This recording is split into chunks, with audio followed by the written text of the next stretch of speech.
Hello everyone, welcome to this lecture on the discussion of PGTRB chemistry questions, specifically Unit 5 questions that appeared in 2015 PGTRB chemistry examination. Okay, it gets into the questions. This is question number 1. Choose the equation of phase rule for 3-component system. Okay, we know very well the general equation for phase rule. Okay, the general equation for phase rule is F is equal to C minus P plus 2, where F is number of degrees of freedom,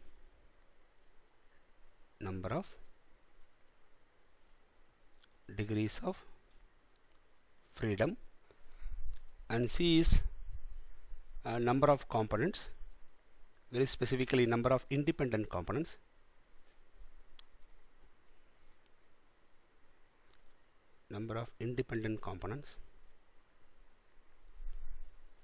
and P is number of phases,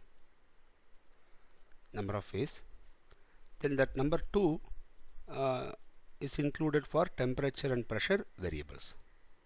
This is the general formula for phase rule. Okay, and we also know that the reduced phase rule, this reduced phase rule is applicable, is used if you keep any one of the variable, say temperature or pressure or sometime composition. If you keep any one of the variable as constant, then you will get reduced phase rule. The expression for reduced phase rule is F is equal to C minus P plus 1. So this is reduced phase rule general expression, and this is the general expression for phase rule, F is equal to C minus P plus 2. Now in this question it is given that the phase rule, they are asking phase rule for 3-component system. Okay, so that means number of component is 3 here. Substitute 3 in this place. So what is F? F is equal to 3 minus P plus 2. 3 plus 2 is 5, so 5 minus P. Okay, this is the general expression for the phase rule of 3-component system. Okay, so the correct option for this question is option A. Right? It's a very simple question, and try to remember what is the general expression for phase rule and what is the general expression for reduced phase rule also. Okay, then next question, variation of chemical potential with the temperature is. Yeah, you know very well chemical potential for ith component can be given as mu I equal to dou G by dou Ni at constant temperature and pressure. This is the general expression, right? If you differentiate mu with respect to temperature, right, dou mu I by dou T, and keeping pressure constant and number of moles of all the component constant, right? Under this case, that is how chemical potential of ith component varies with the temperature. This is equal to minus SI bar. I am giving you the final expression. Okay, actually we can derive this, but this is a very well known equation, so I don't want to derive here, so try to remember this expression. Okay, this gives you how chemical potential of ith component varies with the temperature, right? Then here I like to give some additional information.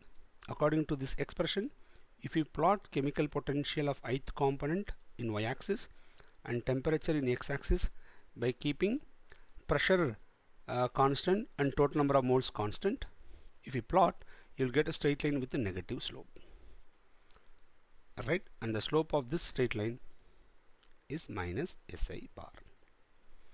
Similarly, you can also vary chemical potential with respect to pressure. So variation of chemical potential of the ith component with respect to pressure can be given as, in this case you have to keep temperature constant and total number of all the components as constant, total number of moles of all the component constant. In this case, okay, if you derive in a similar manner, if you do derivation for this, you'll get the final expression as plus Vi bar. Okay, this is variation of chemical potential with the pressure, and this is variation of chemical potential with the temperature, right, for open system containing many components. Okay, where this SI bar is nothing but partial molar entropy, and this Vi bar is called partial molar volume of the ith component. Okay, so in our question it is given that variation of chemical potential with the temperature, right, variation of chemical potential with the temperature is equal to, is not actually equal to, is equal to negative of partial molar entropy, but negative statement sentence is not given in anywhere, the word. So I like to choose this option because only that option has partial molar entropy term. Okay, yeah, so this is how you should answer this question, and try to remember these general expressions. Then next question, question number 3. The fugacity of gases at very low pressure is equal to, we know very well F by P, this ratio F by P approaches 1 when pressure approaches 0. Okay, when pressure approaches 0, F by P becomes equal to 1, right. If pressure is high, then F by P is not equal to 1, right. So fugacity and pressure are not equal at a higher pressure. Okay, or you can say fugacity is directly proportional to pressure. That's correct. Fugacity is directly proportional to pressure, but fugacity and pressure are not equal. If you want to equate, you should introduce the fugacity coefficient, which is usually denoted as phi into P. F is the fugacity, P is the actual pressure of the gas. Okay, and this phi is fugacity coefficient. Fugacity coefficient. Okay, remember, for some gases fugacity may be greater than pressure, for some other gases fugacity may be less than pressure. Okay, so keep all these things in mind. Then when you go to very low pressure, at moderately low pressure, or when you go to very low pressure, right, so when pressure approaches 0, F by P becomes equal to 1, or we can say F become equal to pressure, right, because we know very well as pressure approaches 0, right, all gases starts to behave like ideal gases, ideal gas. So at low pressure, okay, fugacity becomes equal to the pressure of the gas. You know very well, for ideal gas fugacity and pressure are equal. Fugacity and pressure are equal for ideal gas. Okay, and as pressure approaches 0, all gases starts to behave like ideal gas. Therefore, for all the gas, fugacity become equal to pressure. So for this question, fugacity of gases at very low pressure, if you go to very low pressure, yes, fugacity becomes equal to pressure of the gas. So the correct option is A for this question, and try to remember all these informations for this question. Then question number 4, the Miller indices of crystal plane which cut through the crystal axis at 6A, 3B and 3C. Here A, B, C are unit distances, okay, and a particular crystal plane makes the intercepts. So intercepts are given 6A along x-axis, 3B along y-axis and 3C along z-axis. Now you take the coefficients 6, 3, 3, and this gives you what we call as Weiss indices. These are all called Weiss indices. Take the reciprocal of this 1 by 6, 1 by 3, 1 by 3. Now see here you are having some fractions, right? So clear the fraction. How? Multiply throughout by 6. If you multiply throughout by 6, here this will become 1. If you multiply this by 6, 6 into 1 by 3 is 2. This also 2. So 1, 2, 2 is the Miller indices for this plane. 1, 2, 2 gives you the Miller indices for this plane, where this number 1 corresponds to H value, number 2 corresponds to K value, and this number 2 corresponds to L value. These are all HKL values. Okay, so for this question the correct option is option D. Okay, for 6A, 3B, 3C intercepts, the corresponding Miller indices are 1, 2, 2. Right then, and this is how you have to work out for any planes if it is given in the question. Okay, then question number 5. Which among the following adsorbents widely used in gas solid chromatography? Yeah, in gas solid chromatography, alumina, zeolites, silica gel, these are all common adsorbents. So all these adsorbents are widely used, right, in gas solid chromatography. Therefore the correct option for this question is option D.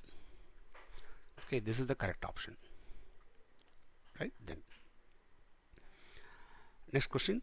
Which among the following analyzer have been coupled with the thermogravimetric system? Yeah, so with the thermogravimetric system we use the flame ionization detector to detect the species that is coming out. Okay, then which equation is used to calculate fugacity at moderately low pressure? Yeah, see, we know very well the general expression for fugacity for a pure gas, right? For a pure gas, ln fugacity by pressure, ln F by P equal to 1 by RT integral 0 to P into alpha into dP. This is the general expression for fugacity of a pure gas. Okay, and where alpha is called residual volume. Where alpha is called residual volume, right? And what is residual volume?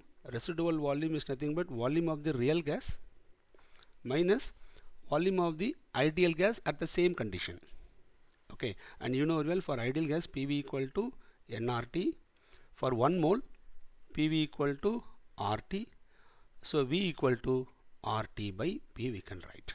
So this is molar volume of real gas minus, and this is molar volume of ideal gas. So if you subtract these two, you will get residual volume. Remember, residual volume definitely depends on temperature and pressure. But as we go to very low pressure, see, the question is given moderately low pressure.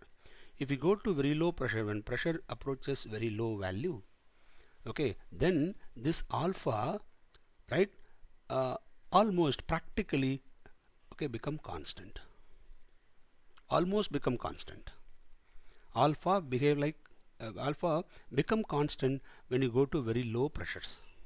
Okay, therefore under this assumption we can write this ln F by P as ln F by P. Now alpha is constant, so you can take it out. So alpha by RT integral 0 to P into dP. Okay, and integral dP is P. Since upper limit is P and lower limit is 0, so this integral value is P. Okay, alpha by P by RT, right? Or we can also write this as let me write to the next page. Yeah, 1 second. The space is insufficient.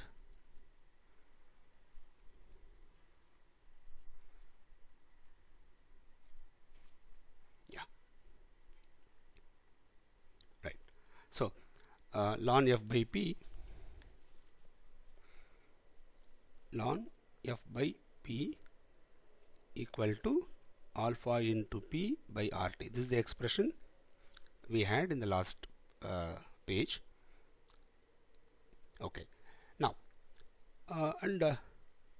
listen, when P approaches very low value, when pressure approaches very low value, or when pressure approaches 0, F by P will become equal to 1. Okay, and if F by P become equal to 1, ln F by P should become 0. Therefore ln F, because logarithm of 1 is 0, so ln F by P should become 0, right? Or we can also write this in the other way, that when pressure approaches low or pressure approaches 0, okay, this ln F by P can be written as F by P minus 1. Why? Because when pressure approaches 0, F by P become equal to 1. If F by P is 1, 1 minus 1 is 0, so ln F by P is 0. Okay, I am writing this expression in this manner. Okay, anyway, at pressure approaches 0, this becomes 0. Okay, so F by P minus 1 equal to alpha P by RT, or we can also write this as F by P equal to 1 plus alpha P by RT. Okay, or bring this pressure to the right hand side, so F is equal to 1 plus alpha into P by RT into P. Since alpha is constant here, we can substitute that here. So you multiply pressure inside, so P plus alpha into P square by RT, you can write like this. Okay, and keep the P as such. What is alpha? Alpha is volume of the molar volume of the real gas minus RT by P, okay, into P square by RT. Okay, so if you simplify this further, so here we have P plus multiply this with here, so you'll get P square V by RT minus, and if you multiply here, P square cancels, so we have one more P there, RT get cancelled, you'll get minus P, plus P minus P get cancel each other. Therefore the final expression for fugacity is equal to P square V by RT. Yes, you can calculate fugacity using this formula, right? If pressure approaches moderately low value, okay, if P approaches low, very low value, then to calculate fugacity of a gas, you can use this formula. Okay, so the correct expression for this question is F is equal to P square V by RT. F is equal to P square V by RT. So the correct option is B, right? Then next question, Bose-Einstein expression for the most probable distribution of n particles among various energy levels is. Yeah, this is another simple question. Number of particle in the ith level is equal to Gi by e to the power alpha plus beta ei minus 1. This is the expression for most probable macro state for Bose-Einstein statistics. Bose-Einstein statistics or Bose-Einstein distribution, right? And you know very well, for Bose-Einstein distribution, the particles that we use are called as bosons. Those particles are called as bosons. And what are bosons? Bosons are bosons are particles having integer spin.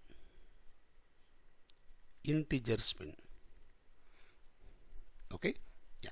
So this is actually a direct question. So if you remember this expression, you can answer the question directly. So the correct option for this question is option B. Ni equal to Gi by e power alpha plus beta ei minus 1. Okay, then next question. The equation for translational partition function is. Okay, listen, for translational partition function, okay, whether it is a monoatomic molecule or diatomic molecule or polyatomic molecule, we have a single expression. What is the single expression? The single expression is 2 pi m kBt whole power 3 by 2 by h cube into volume. This is the formula. Okay, now I'll check the options. In the options it is given that definitely D is wrong, sorry, option C is wrong. Among option A and B, yeah, they have given Avogadro number of particles in this case. Okay, so if you take Avogadro here, this M represent mass of one particle. Okay, mass of one particle, right? How to find the mass of one particle? You take the molar mass and divide the value by Avogadro number. Molar mass by Avogadro number will give you mass of one molecule or one particle. Okay, so if I substitute capital M molar mass by Avogadro number here, okay, in the place of M, what we'll get? We'll get 2 pi capital M. I'll write here 2 pi capital M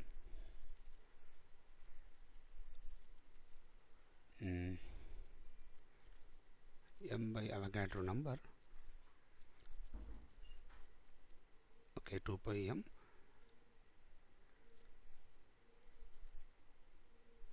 kBT. Okay, some simplification we have to do. Yeah, let me do that. Small m equal to capital M by Avogadro number. Okay, substitute that value here into kb into T whole power 3 by 2 by h cube into, and this volume now become molar volume. Okay, because the vessel contain 1 mole of particles, right? And if you simplify this further, what we'll get is, and we know very well Kb, Boltzmann constant, is nothing but gas constant by Avogadro number. Okay, gas constant by Avogadro number is Boltzmann constant. So I am going to replace this Kb also by the Avogadro number. So what we will get is, yeah, 2 pi molar volume, molar mass divided by Avogadro number into Kb. In the place of Kb, I'll put R by Avogadro number into T whole power 3 by 2 by h cube into molar volume. This we can also write it as right here. So here Avogadro number into Avogadro number square, and we have 3 by 2 in the power, so 2 and 2 get cancelled, so you'll get Avogadro number power 3. Okay, so we can write this as, let me write it below. So the answer is 2 pi m r t whole power 3 by 2 by h cube, okay, by h cube into Avogadro number square power 3 by 2, which is Avogadro number power 3. Avogadro number power 3 into molar volume. This is supposed to be the equation. Okay, yeah, right. But in the expression it is given h square by Na square. Definitely those expressions are wrong. They are supposed to give h cube by Na cube. Yeah, so I'll make a small correction here. In option A, instead of h square, you should put h cube by Na cube. Okay, and this is supposed to be the correct option, option A, right? Yeah, and this is the method to incorporate molar mass in translational partition function formula. Okay, let's go to the next question. The ratio of distance moved by the solute to the distance moved by the solvent, which is a very famous one called retention front, okay, or retardation factor, which is usually represented as capital RF. Okay, RF is nothing but distance moved by the solute divided by distance moved by solvent, okay, which is called retardation factor. Then if the mobile phase is gas and the stationary phase is liquid, it is known as, listen, whenever mobile phase is gas, then it comes under gas chromatography. Okay, and solid phase, or the stationary phase, it's not solid phase, stationary phase can be solid or can be liquid coated on a solid. So depending upon the stationary phase, we have two different types of gas chromatographies. One is gas solid chromatography, the other one is gas liquid chromatography, GLC, gas liquid chromatography. So in this question, mobile phase is gas, it's very clear, and stationary phase is liquid. Therefore this chromatography is called gas liquid chromatography, option D. Okay, yeah. Yes, I stop here. Thank you for listening.